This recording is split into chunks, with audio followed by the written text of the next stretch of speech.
Voltamos para o nosso último bloco do programa Polêmica aqui pelo canal 25 da Via Cabo, Terceira Via TV. Lembrando a você que está aí nos assistindo, nós estamos aqui discutindo a educação do município de Campos e é importante deixar frisado, deixar registrado que não há nenhum integrante, nenhum correspondente aqui do Poder Público Municipal, apesar de nós passamos a semana inteira entrando em contato com a secretária de Educação do município, a subsecretária, mas não houve a presença de nenhuma delas, também de nenhum representante. Este bloco, nos outros blocos nós mostramos aqui farto material probatório com relação à estrutura precária das escolas e também discutimos também a questão da remuneração do professor, inclusive apresentando contra-cheques de professor. Nós temos aqui um bloco para falar de outro assunto muito sério.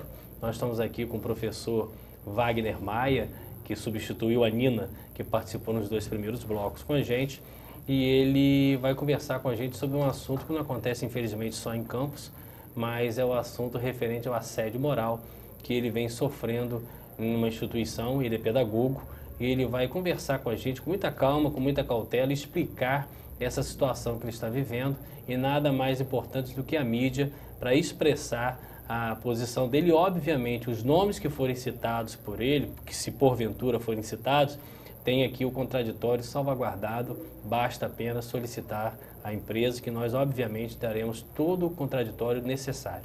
Wagner, é um prazer tê-lo aqui e eu queria que você relatasse para a gente qual é a situação que você está passando. Bem, eu acho que não só eu, mas uma grande parte das pessoas que participaram desses movimentos com as reivindicações, as manifestações na rua, muita gente tem vindo sofrendo desde o início, muita represália dentro do local de trabalho. Inclusive eu mesmo, que sempre tive que fazer um planejamento semanal com meus professores, na semana que seria a semana da nossa primeira manifestação, já fui proibido de reunir os professores para fazer manifestação. Proibido por quem? Pela diretora da escola. Qual escola? Eu sou da Leopoldino Maria, em Nova Goitacazes. E qual é a diretora da escola? A diretora é a professora Norma Chagas. Sim. Então, depois, na verdade, eu só fui saber mesmo dessa proibição em cima da hora, que a gente estava dentro de sala de aula, já com todo mundo reunido, não é para fazer, não pode, é para cancelar. E tinha outro pedagogo junto comigo, então o pedagogo, não, a gente já está aqui, vamos conversar e tal. E aí depois dali começou como se a gente estivesse armando pelas costas do diretor, que a gente está conspirando e tudo mais, enquanto na verdade reunião normal. Só que o que eu estou citando esse fato é mesmo só para mostrar como está sendo feita a coisa da forma ditatória na rede municipal daqui de Campos. Está todo mundo realmente incomodado, preocupado com a força das manifestações que está tendo. Nossa primeira manifestação, salvo engano, deve ter sido alguma coisa em torno de 2.000 professores na rua. E dali para frente, pelo menos comigo, tem se começado inúmeros tipos de chantagem, como pressionar, ameaçar, que não vai ficar assim, que vai ter problema, e forçar até o ponto de eu mesmo pedir uma transferência. Essas ameaças, desculpe de interromper, elas são feitas diretamente, mediante um e-mail, mediante telefonema? Não. Chamando na sala e trancando na sala para falar sós. Quem, por exemplo? A diretora, comigo. Ela já fez essas reuniões a portas fechadas com você? Comigo, para que só eu escutasse. Então, E lá, qual o tipo de ameaça direta ela fazia a você? Coisas do tipo que a gente vai ter que devolver para a Secretaria de Educação. Na verdade, muita gente é preocupado com a lotação, com os cargos de confiança. Eu acho que o educador que é educador, ele, na verdade, está compromissado com a educação e não tanto com o cargo, não tanto com o local de trabalho. Lógico que a gente podendo trabalhar perto da casa da gente é melhor. Mas aí já chegaram ao ponto até de, quando eu falei, não se preocupa não, que eu peço a minha transferência, que eu prefiro a minha tranquilidade. Então a gente vai notificar isso aí assinado por todos os professores da escola. Chama todo mundo para ver que você que está pedindo a transferência. Então coisas desse gênero vem se repetindo. E você pediu a transferência? Olha, depois os professores da escola, todos foram à manifestação e falou, Wagner, não sai daqui não, que a gente precisa estar com o grupo unido. Eu acho que não é hora da gente estar baixando cabeça para o governo, porque o governo não está querendo conversar com a gente, o governo está impondo a coisa na base da ditadura mesmo, que seria muito mais inteligente até da parte deles de estarem sentando, abrindo as portas e falando, olha, a gente tem essa e aquela dificuldade para poder atender as reivindicações de vocês. Teria sido realmente uma medida muito mais inteligente da parte deles do que está tentando imprimir as vontades deles na base mesmo da arrogância, da pressão, do constrangimento dos funcionários e, inclusive, agora, como eu tive que sair mais cedo para poder vir para cá, já recebi telefonema de Secretaria de Educação, você está intimado na segunda-feira a comparecer ao jurídico. O jurídico da Secretaria de Educação. Mas isso aí por quê? Porque eu tenho colocado no Facebook, no meu Facebook, na minha residência, que eu estou indignado realmente com o que está acontecendo, tenho consultado os colegas quanto a questões de carga horária, que eu agora estou sendo obrigado a trabalhar mais do que eu deveria antes. Como assim mais do que você deveria? Por exemplo, se um professor tem 2 matrículas, e então ele tem 2 empregos separadamente. É o seu caso? É o meu caso. Então vamos... Você trabalha onde? Só para a gente pontuar. Eu estou na escola Leopoldino Maria, Nova Goitacazes. E o outro? Eu estou com as 2 agora na mesma escola. Sim. Mas, eu vou pegar um exemplo, se eu trabalho de 1 às 5 numa escola e de 5 às 9 na outra, eu tenho como perfeitamente, qualquer pessoa faz essa mudança de um emprego para o outro. De 2 vínculos que é previsto Exato, exato. Mas aí agora, de uma hora para outra, foi só começar a acontecer esses problemas das manifestações. A minha carga horária, que antes ela era encaixada, tipo de 8 a meio-dia e de meio-dia às 4, que são empregos separados, não é o mesmo. Em qual bairro sua escola? Nova Goitacazes, lá longe. Agora, estou sendo obrigado aí 7h30 da manhã até às 5, esticou bastante e não tem como vir em casa fazer horário de almoço, enquanto outros funcionários da mesma escola têm a possibilidade de trabalhar, assinar uma carga horária talvez direta e tal. Você não tem o descanso intra-jornada para fazer o horário de almoço? É isso que eu ia colocar para você. Quando é uma jornada de 8 horas de trabalho no mesmo vínculo, realmente tem essa obrigatoriedade, mas aí aqui no caso são 2 vínculos separados. Então daria para poder juntar. Sim, mas nesse caso você está tendo que trabalhar direto e não está fazendo horário de almoço. Estou direto e nesse intervalo de 11h30 a 1, que teoricamente seria um horário de almoço, que eu poderia ir na minha casa que não dá tempo, estou continuando fazendo o trabalho da escola.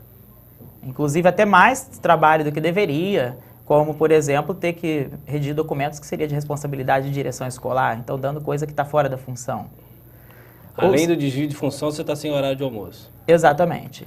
Então, coisas desse... O Ministério do Trabalho, o Ministério Público do Trabalho, ou o sindicato de vocês, tem ciência da sua real situação? Wagner, da sua real situação? Eu já notifiquei o sindicato essa semana, já estou agendado. Por ofício, protocolado? Ainda não, por enquanto telefone, mas eu até gostei da sua ideia.